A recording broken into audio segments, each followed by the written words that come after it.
હમણાં ગુજરાતમાં તંત્ર મંત્રના નામે થતી છેતરપિંડી વિરુદ્ધ એક કાયદો બન્યો છે, પરંતુ આ કાનૂનમાં ક્યાંય ધૂણવા પર કે માતાજીના માંડવા પર પ્રતિબંધ મૂકવામાં આવ્યો નથી.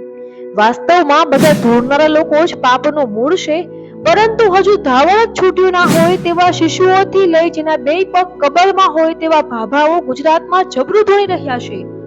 રમશે ગુજરાત કે જમશે ગુજરાત એ બધું તો સમજ્યા મારા ભાઈ, પરંતુ અત્યારે તો ધૂળશે ગુજરાત જબરદસ્ત ચાલી રહ્યું હોય તેવું લાગી રહ્યું છે. સાવ ટબુકડા બાબલાઓ અને ભાભાઓ અને માસીઓ ડોશીઓ સ્ટેજ ઉપર જે ચડીને ધૂણે છે, માતાજીના નામે નાટક કરે છે, એ જોઈ ભલભલા હાલમાં ચોંકી જાય છે. સિગરેટ ફૂંકે છે અને દારૂની આખી બોટલ એક શ્વાસે ગટગટાવી જાય છે.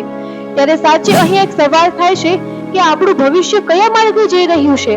આ એ જ ટબુકડા, આ એ જ છોકરાઓ છે જેને આપણે ભારતનું ભવિષ્ય માનીએ છીએ, જેને આપણે ડોક્ટર, એન્જિનિયર બનાવવા માંગીએ છીએ, પરંતુ અત્યારથી જ આ બધું એ લોકોના મગજમાં નાખીને આપણે સમાજને કઈ દિશામાં લઈ જઈ રહ્યા છીએ.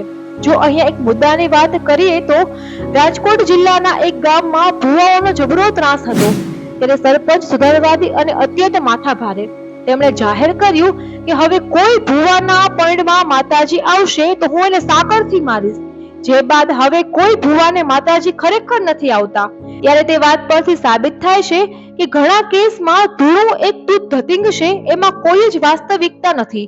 જો કોઈ વ્યક્તિ ધૂણતો હોય એ કહે છે કે હું કોઈ માતા છું, અઘોરી છું, તો ક્યારેક તમે એને પૂછજો ને કે ભાઈ આ ધૂણવાવાળી વ્યક્તિ ધૂણતા ધૂણતા પહેલા સામાન્ય વ્યક્તિ હતો તો એ ક્યાં ગયો? તે શું શરીર છોડી પરલોક પહોંચી ગયો? આવા ધૂતારા ઘણા મળશે. આમાં રત્તીભર પણ સચ્ચાઈ નથી. આ એક ભોળા લોકોને છેતરીને ચરી ખાવાના ધંધા છે. એ વાત સત્ય હકીકત છે કે એક દિવ્ય શક્તિનો એક માનવ શરીરમાં આવવું કોઈ રમવા જેવી વાત નથી.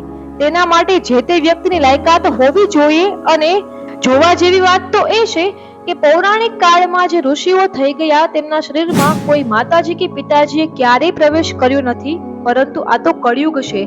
કયો માનવ તે ઋષિઓની જેમ કામ, ક્રોધ, મદ, લોભ, મોહથી પરે હોઈ શકે? આપણી આસપાસ આવા કેટલાય સ્ત્રી પુરુષો આપણે જોઈએ જ છીએ.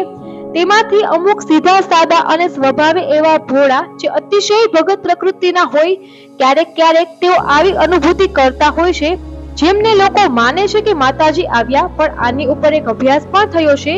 તે અભ્યાસ અનુસાર આ કોઈ બીમારી પણ નથી, પણ ભક્તિમાં તલ્લીન એવી વ્યક્તિ એટલી હદે ઓતપ્રોત થઈ જતી હોય છે જે ખુદને માતાજીની સમીપ માનતી હોવાનો અનુભવ કરે છે અને તેનું શરીર તે રીતે ધોળવા લાગે છે.